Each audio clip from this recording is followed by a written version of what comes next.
Good morning friends. तो friends, अब हम लोग बहुत ही इम्पॉर्टेंट कॉन्सेप्ट पढ़ रहे हैं और आपने टॉपिक फाइनेंशियल मैनेजमेंट में ये तो समझा था कि फाइनेंशियल मैनेजमेंट होता क्या है। अब हमें इस टॉपिक में एक बहुत इम्पॉर्टेंट चीज़ है, क्योंकि फाइनेंशियल मैनेजमेंट में जो मेजर सोर्स है वो फाइनेंस है। तो अब हमें यहाँ समझना है कि भाई फाइनेंस कितने तरीके से होता है। तो आज का हमारा जो चैप्टर है उस चैप्टर का नाम है टाइप्स ऑफ फाइनेंसिंग। ठीक है, फाइनेंसिंग कितने तरीके की होती है। फ्रेंड्स, अगर देखा जाए तो मेजरली फाइनेंस को हम 3 तरीके से बांट सकते हैं। वो है आपका long term, mid term and short term. जैसी आपकी रिक्वायरमेंट होती है वैसे ही फाइनेंसिंग के टाइप्स होते हैं। तो इसको हम इस टॉपिक को अच्छी तरह समझेंगे, टाइप्स ऑफ फाइनेंसिंग को।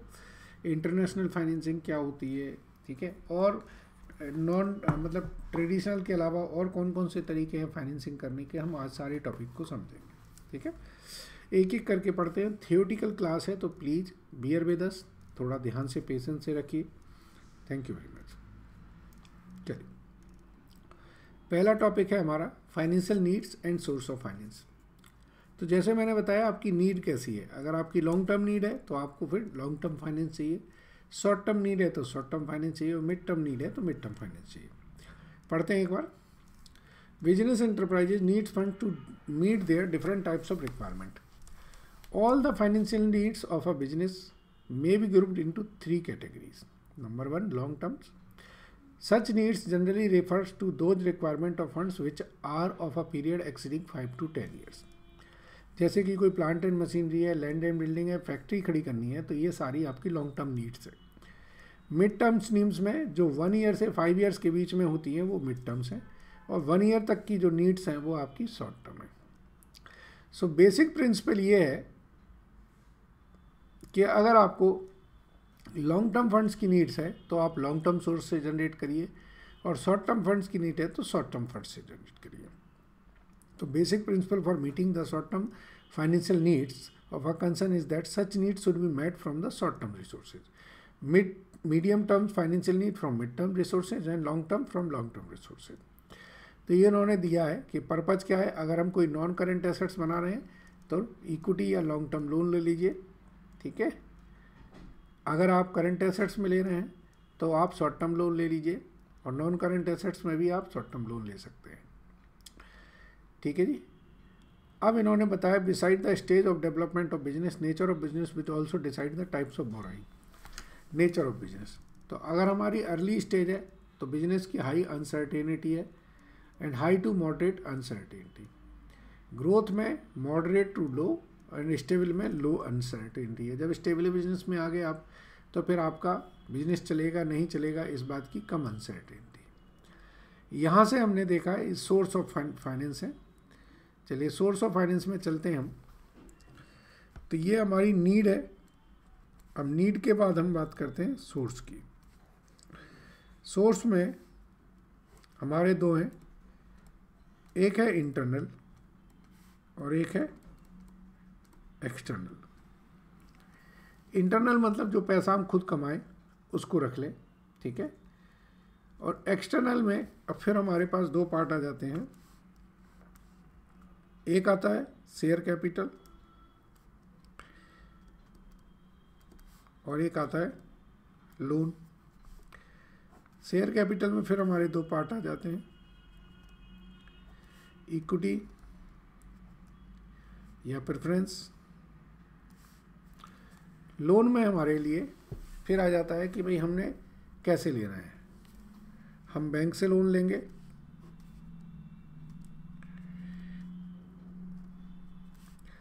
कि हम डिवेंचर से लेंगे, या हम कोई अदर शॉर्ट टर्म या अदर अनसिक्योर्ड लोन ले लेंगे।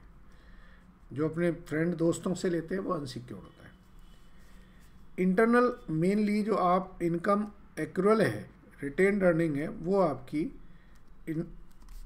इंटरनल रिसोर्स होता है, ठीक है। तो ये आपके सोर्स हो गए किस चीज़ के, फाइनेंस के। कहाँ कहाँ से आप फाइनेंस जनरेट कर सकते हैं, ठीक है जी।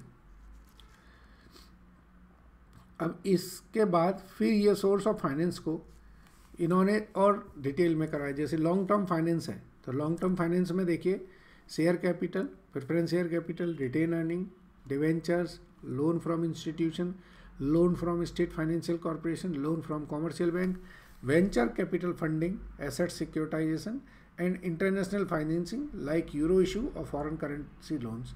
ये हमारे लॉन्ग टर्म लोन्स हैं। शॉर्ट टर्म में आपका ट्रेड क्रेडिटर, जो उधार लेते हैं आप क्रेडिटर से, सप्लायर से, वो भी आपका एक तरह से शॉर्ट टर्म फंड्स हैं। अनपेड एक्सपेंसेस भी आपके शॉर्ट टर्म फंड्स हैं। Working capital loan, fixed deposit loan, advance from customer and short term provisions जो होते हैं वो सारे शॉर्ट टर्म्स हैं। मिड टर्म्स में आ जाते हैं preference shares, debentures, public deposits जो 3 साल से नीचे के हैं, mid terms commercial loans, lease financing, external commercial wiring, euro issue और फॉरेन करेंसी बॉन्ड्स। तो अगर सिंपल सी बात है, टर्म्स के हिसाब से अगर कम पीरियड के लिए है तो वो शॉर्ट टर्म है, 3-5 साल तक के लिए तो मिड टर्म है, इससे ज़्यादा है तो लॉन्ग टर्म है। अब यहाँ पर हमारे लॉन्ग टर्म रिसोर्सेज के बारे में बात आई। लॉन्ग टर्म रिसोर्सेज में हम एक एक करके पढ़ेंगे। जैसे आपका यहाँ पर जो दिए थे उन्हीं में से देखें। अब शेयर कैपिटल है, तो शेयर कैपिटल में इक्विटी शेयर कैपिटल। सो इक्विटी शेयर कैपिटल क्या होती है जानते हैं। तो हम लोग जो शेयर इशू करते हैं वो आपकी इक्विटी शेयर कैपिटल होती है। तो पढ़ लेते हैं इसको ज़रा। अब पब्लिक लिमिटेड में रेज फंड फ्रॉम प्रमोटर और from investing public by way of owners equity, ठीक है ना, by way of owners equity share capital. It is a source of permanent capital. Equity share capital R practically the owner of the company. और ये इन्होंने उसके फिर features दे दिए हैं। एडवांटेज क्या है, ये परमानेंट नेचर की कैपिटल है, ठीक है। It is a permanent source of income, source of finance.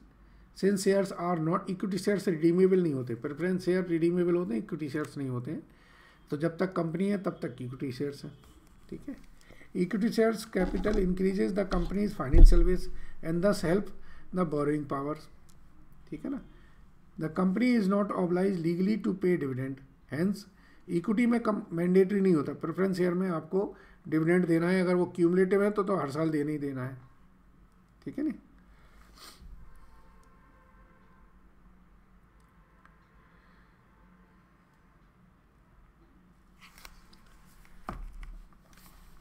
इसके बाद देखें डिसएडवांटेज भी हैं।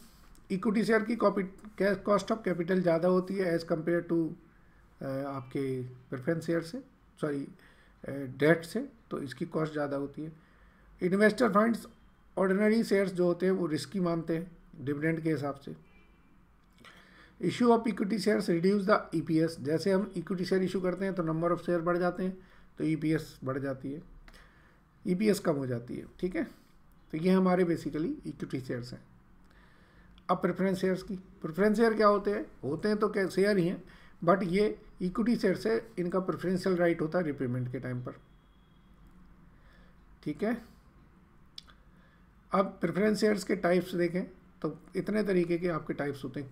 क्यूमुलेटिव्स, इसमें आपको जो भी डिविडेंड है वो एक्यूमुलेट होता रहता है, जब आप पे करोगे तो पूरा डिविडेंड एक साथ पे करेंगे। नॉन क्यूमुलेटिव, इसमें राइट नहीं है डिविडेंड के लिए। रिडीमेबल में रिडेम्पशन होगा।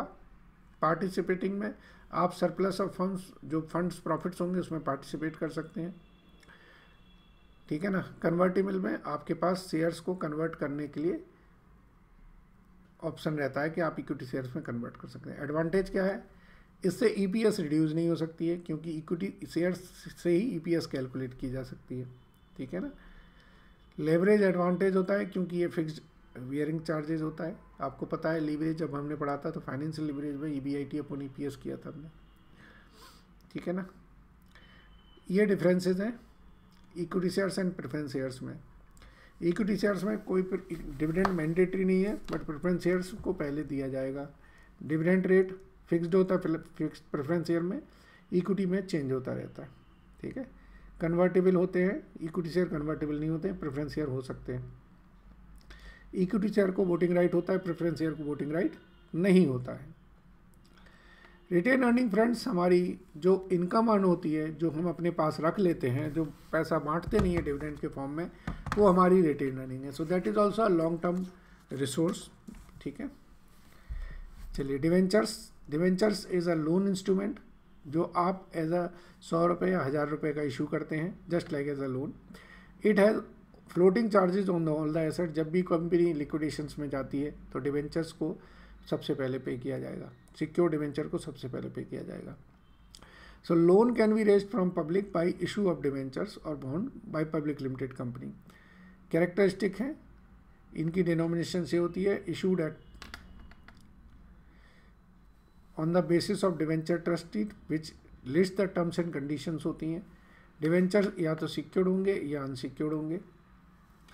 स्टॉक एक्सचेंज पे लिस्ट भी हो सकते हैं, लिस्ट नहीं हो सकते हैं। कॉस्ट ऑफ कैपिटल डिवेंचर की सस्ती होती है एज कंपेयर टू शेयर्स। मैंने आपको बताया था, क्योंकि डिवेंचर पे जो इंटरेस्ट देते हैं वो टैक्स बेनिफिट होता है, तो post tax cost of capital loan की हमेशा कम पड़ेगी आपको। डिवेंचर कितनी कैटेगरीज में हो सकते हैं? Non convertible, fully convertible and partly convertible.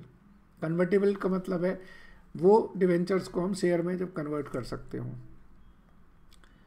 ठीक है। अदर टाइप्स में आपके डिवेंचर्स बेयर डिवेंचर्स होते हैं, जिसके पास डिवेंचर इंस्ट्रूमेंट है वो उसका मालिक है। Registered debentures, mortgage debentures, simple debentures, redeemable debentures, non redeemable debentures, ठीक है। अब इन्होंने बताया कि भाई डिवेंचर से हम शेयर कैप मतलब इशू करने क्या फ़ायदा होता है, कैपिटल को फॉर फाइनेंस को रेज करने के क्या फ़ायदे हैं। तो डिवेंचर के फ़ायदे यहाँ दिए हुए हैं। The cost of debenture is much lower than the cost of preference share और equity capital as the interest is tax deductible. Also investor considered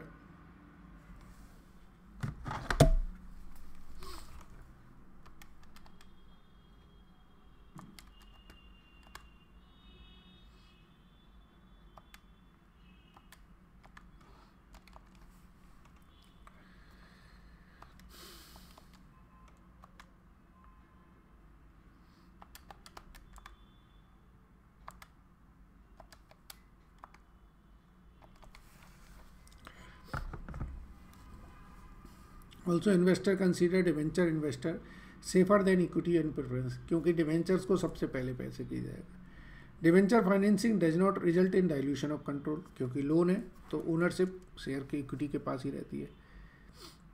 चलिए, फिर ये डिसएडवांटेज दिए हैं।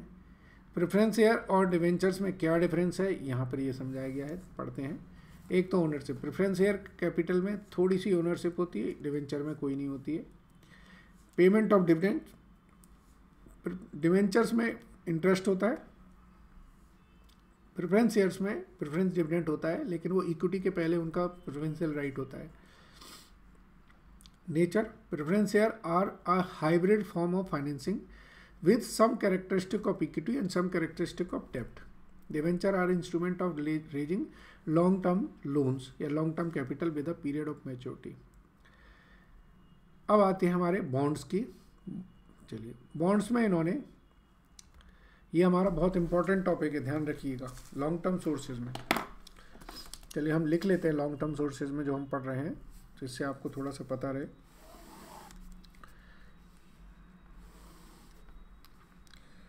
लॉन्ग टर्म सोर्सेज में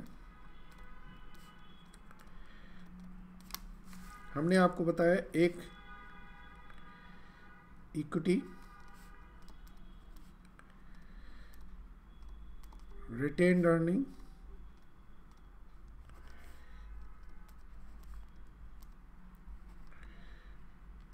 preference share capital,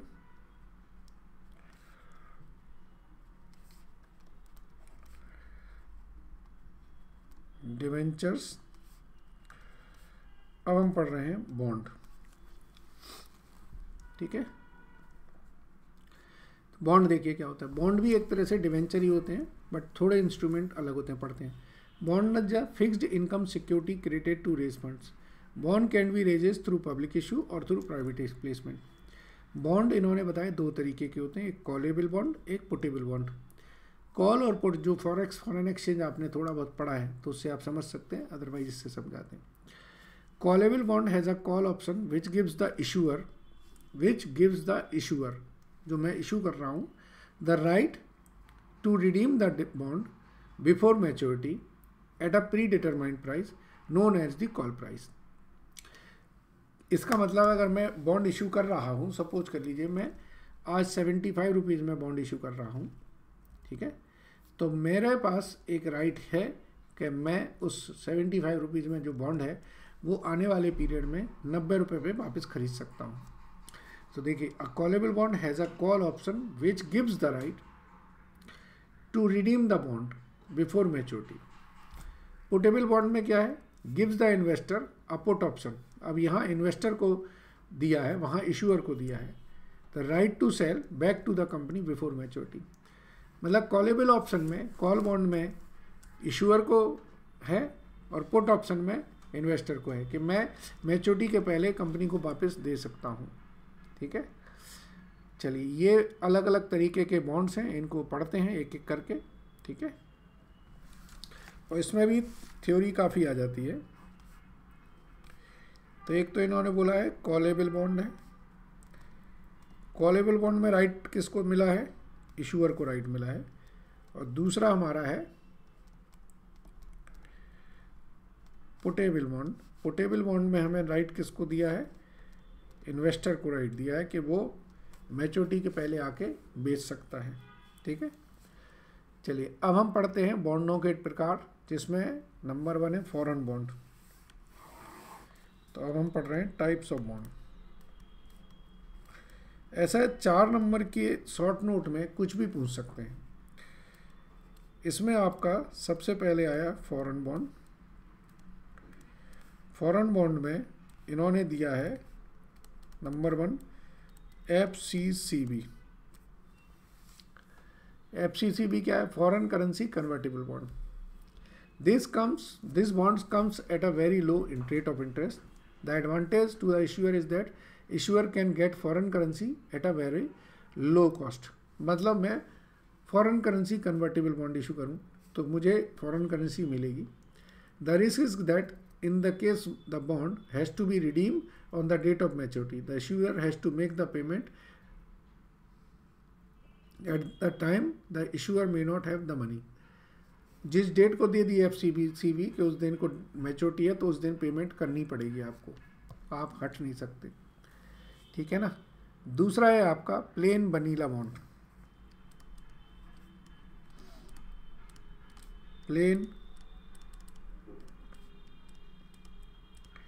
plane bond का मतलब इसमें कोई मिलावट नहीं है, सीधे बॉन्ड है, मतलब इंटरेस्ट आप दीजिए। The issuer would pay the principal amount along with the interest rate. This types of bond would not have any option, कुछ नहीं है। This bond can be issued in the form of discounted bond or can be issued in the form of coupon bearing bond. Discounted bond में क्या होता है, हम अभी जो बॉन्ड इशू करते हैं वो डिस्काउंट पे करते हैं। सपोज कर लीजिए फेस वैल्यू मैच्योरिटी वैल्यू उसकी 1000 रुपये, तो अभी हमने 700 रुपीज़ में कर दिया कि आफ्टर 5 ईयर्स ये आपको 1000 रुपये मिल जाएंगे। ठीक है। तीसरा क्या है, convertible floating rate note bond. तीसरा बॉन्ड है convertible floating rate note bond. इसके आगे इन्होंने FRN लिखा है, इसको पढ़ते हैं। A convertible FRN with an option for the holder to convert it into long term security with a specified coupon. It protect an investor against falling interest rate. ठीक है। The long-term debt security can be sold in the market and investor can earn profit also.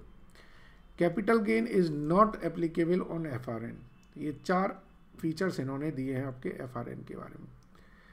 Next आया आपका drop lock bond.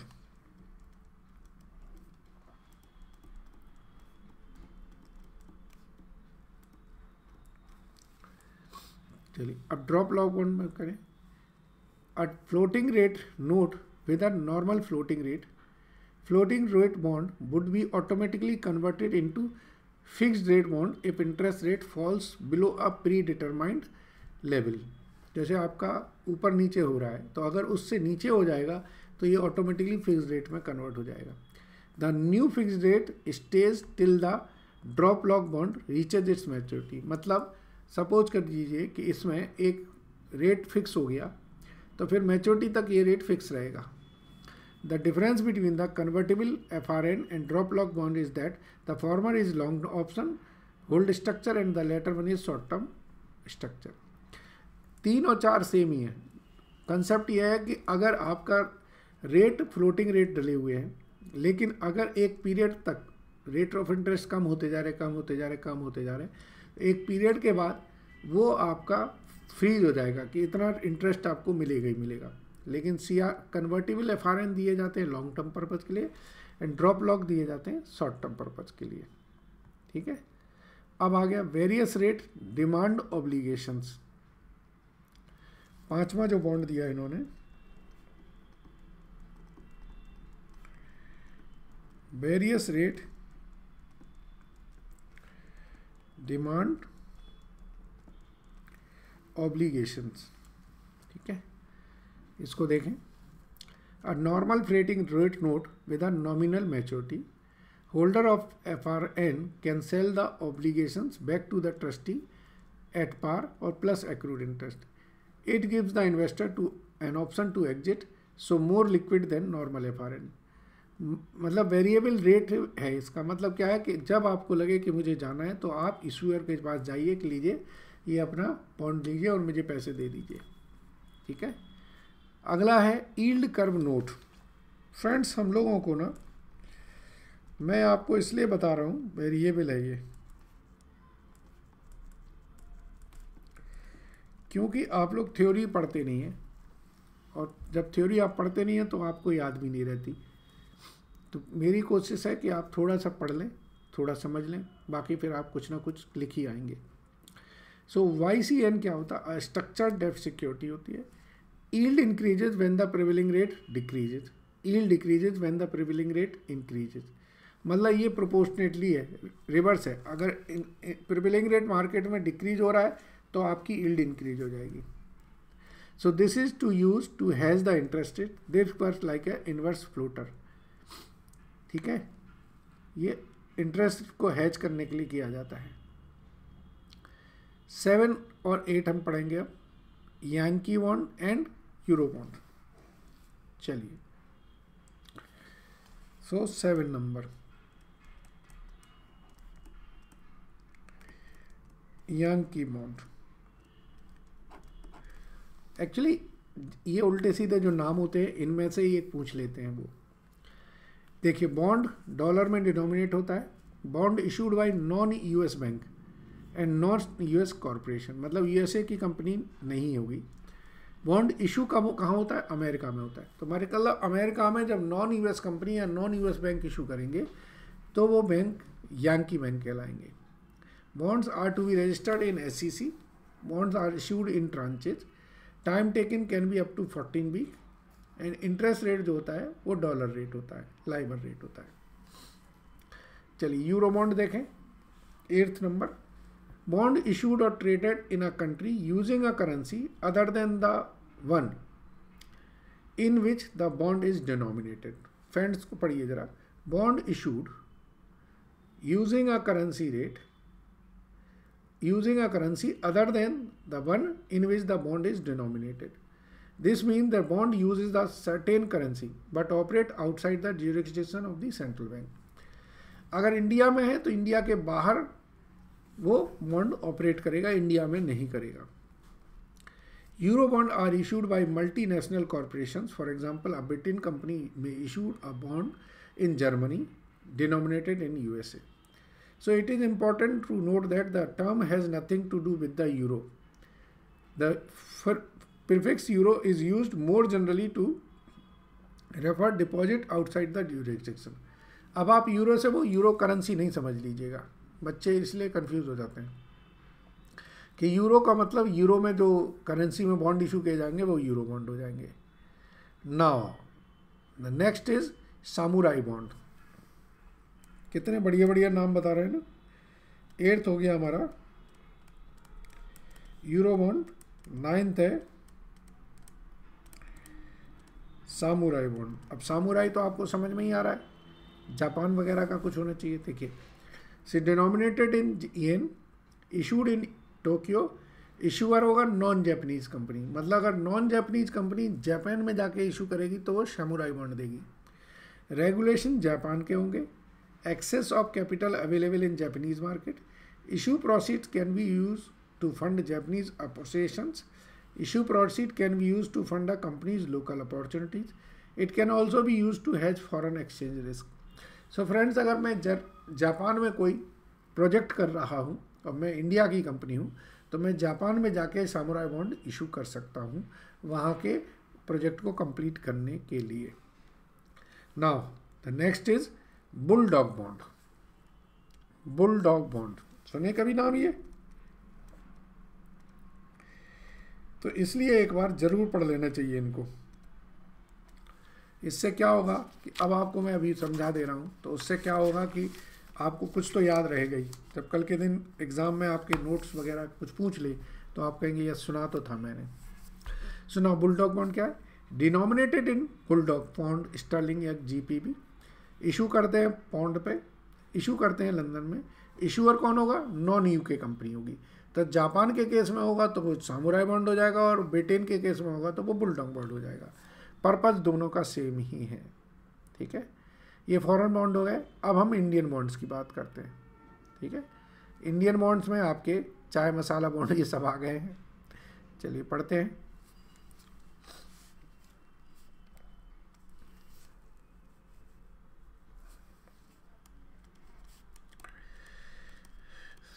अब हम बात कर रहे हैं इंडियन बॉन्ड्स की, ठीक है जी। तो इंडियन बॉन्ड्स में सबसे पहले आया हमारा कौन सा है? मसाला बॉन्ड। मसाला बॉन्ड क्या है? Masala bond is an Indian name used for rupee denominated bond. Rupee denominated bond का मतलब है उसमें बेसिकली बॉन्ड जो इशू किया जाएगा वो रुपी में किया जाएगा, ठीक है। एक मिनट रुक जाओ।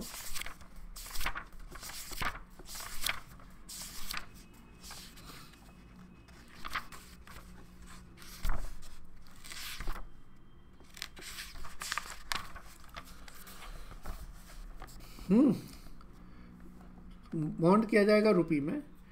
That Indian corporate borrow can sell to investor in US overseas market. तो इंडियन कंपनी बाहर की कंट्रीज में जब वो बॉन्ड इशू करेंगी तो वो कहलाएंगी masala bonds. So these bond are issued outside India. NTPC raised 2000 crore by Masala Bond for its capital expenditure in 2016. Next is municipal bond. Municipal bond are used to finance urban infrastructure in India.